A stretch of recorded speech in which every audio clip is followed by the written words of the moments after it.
Hello दोस्तों, क्या आपने कभी सोचा है कि एक मूर्ति को इंसान नहीं बल्कि एक मशीन बना सकती है?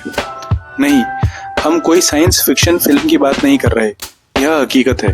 हाल ही में चीन ने दुनिया की पहली ऐसी मूर्ति का अनावरण किया है जिसे पूरी तरह एक आर्टिफिशियल इंटेलिजेंस यानी एआई ने डिजाइन किया है। ना कोई मूर्तिकार, ना कोई इंसानी हाथ, बस एक एल्गोरिदम जो कला को समझता है, डिजाइन करता है और उसे वास्तविकता में बदल देता है। अब सवाल यह है, जब भारत एक कला प्रधान देश है जहां खजुराहो, एलोरा, कोणार्क जैसे अद्भुत नमूने हैं, तो फिर हमने अब ऐसी कोई पहल क्यों नहीं की? क्या भारत एआई और कला के इस मिलन को नजरअंदाज कर रहा है, या फिर चीन सिर्फ तकनीक में नहीं, अब कला में भी हमसे आगे निकल चुका है? यह वीडियो है जिसमें हम जानेंगे एआई ने मूर्ति कैसे बनाई, भारत में क्यों नहीं है, और अगर भारत में बने तो वो कैसी हो सकती है। तो बने रहिए अंत तक, क्योंकि ये सिर्फ मूर्ति की कहानी नहीं, ये भविष्य की कला की दिशा है। तो चलिए जानते हैं कैसे बनाई गई चीन की पहली एआई मूर्ति।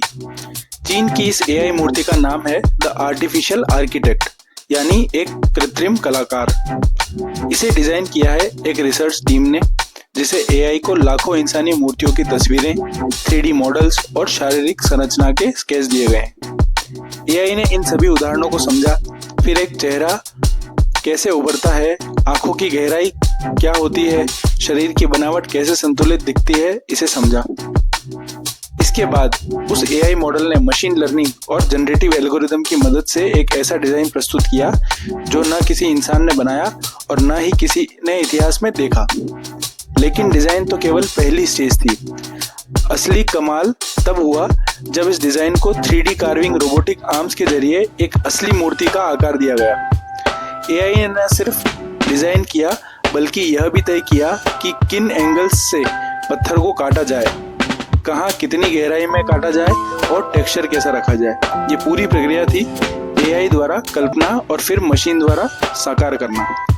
इसमें इंसानी टच नहीं, फिर भी भावनाएं थी, संवेदनशीलता नहीं लेकिन सौंदर्य था, और यही प्रयोग को इतना अद्भुत बनाता है। तो चलिए जानते हैं भारत में ऐसी मूर्ति क्यों नहीं बनी।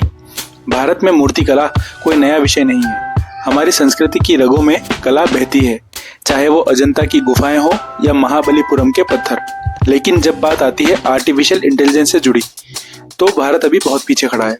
इसका एक प्रमुख कारण है हमारी प्रायोरिटी और दृष्टिकोण।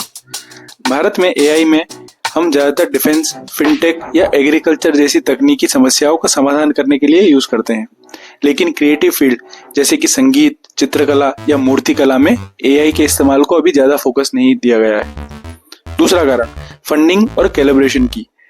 भारत में जो स्टार्टअप्स और रिसर्च लैब्स एआई पर काम कर रहे हैं, वो या तो सिलिकॉन वैली के लिए एक्सपोर्ट बना रहे हैं या फिर सरकारी उपयोग के लिए यूज किए जा रहे हैं।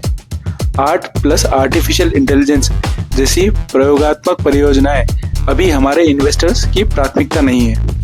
यहाँ सवाल तकनीक का नहीं, सोच का है, और जब सोच में बदलाव नहीं आता, भारत के कलाकार और वैज्ञानिक एक साथ मिलकर ऐसा कमाल नहीं कर पाएंगे जैसा चीन ने कर दिखाया। चलिए तो अब जानते हैं भारत के पास क्या है। भारत अगर चाहे तो एआई मूर्तिकला में पूरी दुनिया को पीछे छोड़ सकता है, क्योंकि हमारे पास वो विरासत है जो किसी एआई को भरपूर ट्रेनिंग देने के लिए पर्याप्त है।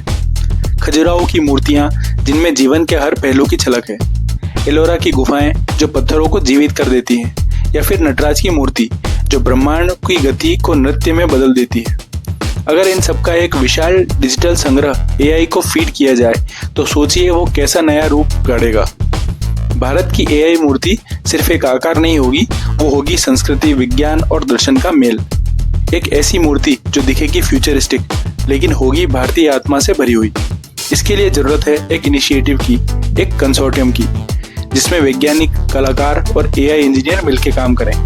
ये सिर्फ कला नहीं, एक संस्कृति आंदोलन है।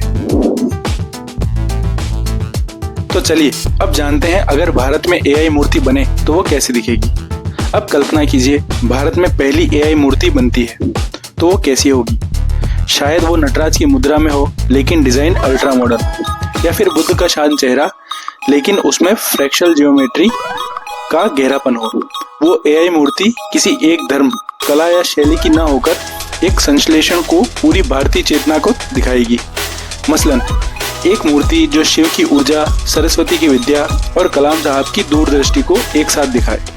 एआई की शक्ति ये है कि वो पुरानी चीज़ों को नए तरीके से दिखा सकती है, और जब हम उसे भारत की आत्मा से जोड़ते हैं तो वो बना सकती है एक ऐसी कृति जो पूरी दुनिया में अनोखी हो। बस जरूरत है अगर और अब को बदलने की। तो अब भारत की बारी है।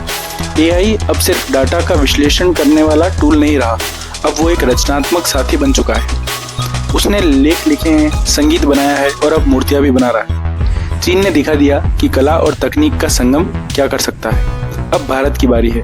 हमें डरने की नहीं, एम्ब्रेस करने की जरूरत है। एआई को कलाकारों का दुश्मन नहीं, उनका सहयोगी समझिए, क्योंकि भविष्य की सबसे सुंदर रचनाएं वहीं होगी जहां एक इंसान की आत्मा हो और एक मशीन का कल्पना। तो क्या आप तैयार हैं भारत की एआई मूर्ति को देखने के लिए? अगर हाँ, तो चलिए हम इसी एक इनिशिएटिव को शुरू करते हैं। और अगर ये वीडियो आपको पसंद आया हो तो इसे लाइक करें, शेयर करें और कमेंट में बताएं कि आप किस प्रकार की मूर्ति बनते हुए देखना चाहते हैं। Thank you.